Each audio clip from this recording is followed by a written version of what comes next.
दे नोंथांमोना दिनै बिटिआर गोरोबथा सान मा बुंनो सानो? 73थि रिपाब्लिक डे खानापारा गुवाहाटीयाव एनाउन्स खालामनाय थांनाय 27 जानुवारि जे 2020 बिटिआर गोरोबथा एबा MOS आव थानाय बायदियै जे जोंनि आसामनि गिबि मन्थ्रि बिथां हेमन्त बिश्व शर्माया जे एनाउन्स खालामदों जे इनक्लुसन अफ भिलेज 3.1 नि सायाव बिथाङा जे डिक्लारेशन एबा एनाउन्स खालामबाय जों बेखौ गासै इउनाइटेड फराम अफ एक्स-NDFB नि मिरुनि एबा जिल्लानि गासै जानानै जोङो बिथांखौ बरायदों लोगोसे साबायखर जासिहरदों हम मिनिस्टार आरो गासै जोंनि सागानगिरि बिथांमोननिसिम। नैथियाव दिनै थामथि एकर्ड डे एबा गोरोबथा सान दिनैनि दिनावनो गासै बर'फोरनि जेंनाफोरखौ बोस्रांनो थाखायनो एकर्डखौ खालामनाय जादोंमोन। दा थिग बेबायदियैनो जोङो इउनाइटेड फराम अफ एक्स-NDFB हिसाबै जोंहा गायसनगिरि सागानगिरि D.R. नाब्ला सारखौ दिनैनि गोरोबथा साननि लोब्बा लानानै जोङो बिथांखौ जेलनिफ्राय उदां खालामनांगौ होननानै जों दाबि दैखाङो। लोगोसे गुवाहाटी सेन्ट्रेल जेलाव थानाय गासै जोंनि भाइस प्रेसिडेन्ट बिखां सार दङ, जोंखां बिथांमोन दङ, लोगोसे फासिनि अर्डार जानाय, NIA केस जानाय, CBI केस जानाय, गासैबो रोखोमनि केस जानाय एबा गावनि दुखु दाहाखौ जिउ खुंनानै जोबथेसालियाव थानाय बिथांमोनखौबो दिनै पिस एकर्डनि गेजेरजों दिनैनि पिस एकर्डनि सानावहाय जोङो गासै इउनाइटेड फराम अफ एक्स-NDFB नि जानानै बिथांमोनखौहाय आनकन्डिसनेलि जेलनिफ्राय उदां खालामनांगौ एबा रिलिज खालामनांगौ होननानै जोङो गासै एक्स-NDFB हिसाबै जोङो बिथांमोननिसिम दाबि खालामो। हम मिनिस्टार दिनै आसामनि गिबि मन्थ्रि डक्टर हेमन्त बिश्व शर्मा सार बिथांमोननिसिम जों गासैखौबो दिनै बिथांमोनाव दाबि खालामो उदां खालामनांगौ होननानै। जिहेतु सरकारा नोंथांमोननि केस गासिबो जागोन बायदि गासिबो नोंथांमोननि मिथिनायाव मानो जामारा ना माब्ला जागोन होननानै केसनि बेलायावहाय जोङो थांनाय 10 जानुवारियावहाय जों दिल्लीयाव सावरायदोंमोन। बियो मोनसे वान अफ द बेस्ट अफिसियेल मिटिं दिल्लीयाव जादोंमोन नर्थ ब्लकआवहाय।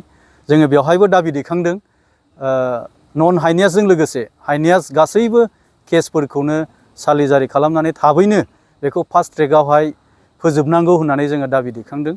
लोगोसे मैया जे आसामनि गिबि मन्थ्रि डक्टर हेमन्त बिश्व शर्मा सारा जे एनाउन्स खालामदों 2001 मुंख्लंनि जे लिस्टखौ दिनैहाय जोङो बेल' नङा जोंनि गासै बर'नि उदांस्रिनि दाहायाव जे मुंख्लं जानाय जोंनि लिस्टआवहाय दङ गासै 3110 जोंनि गासै मुंख्लंफोरा दङ।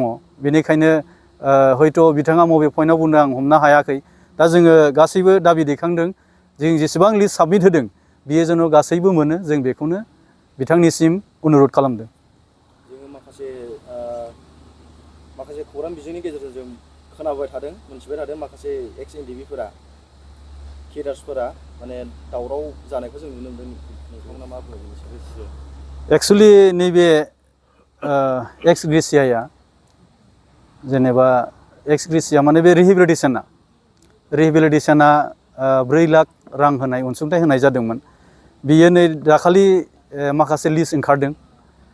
दा बे माखासे लिस्टआवहायबो आरो माखासे जोंनि हार्डक'र केडारफ्रानो थालांबावदों। दिनै जों जुदि बुंनो थाङोबा जोंनि मेगननि नोजोरावनो क'क्राझार डिस्ट्रिक्ट बायदि हिसाबै दिनै जोंहा बि मोदै थालांदों, दिनै जल' थालांदों, दिनै एस आनथांमोन थालांदों। दिनै बिसोरो एकदम हार्डक'र।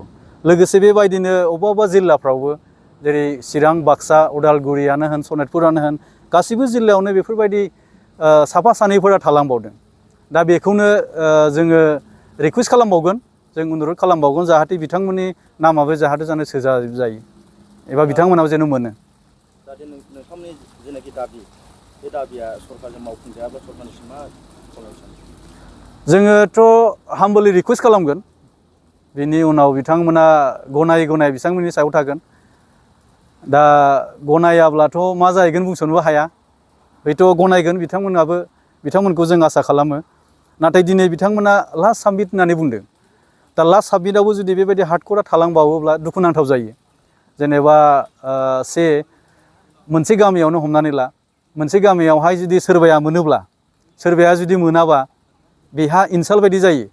न'खरावबो बुङो जे उमुगा मोनबाय नों मानो मोनाखै, बे मोनसे फिलिं फैयो आरोखि। दा बिनिखायनो जों खावलायो इउनाइटेड फराम अफ एक्स एनडिएफबि हिसाबै जाहाथे हिउमेनिटि ग्राउन्डखौ नायनानैब्लाबो बिथांमोना बे रिहेबिलिटेसननि बेलायावहाय गासै हार्डक'रफोरखौ जेन होयो।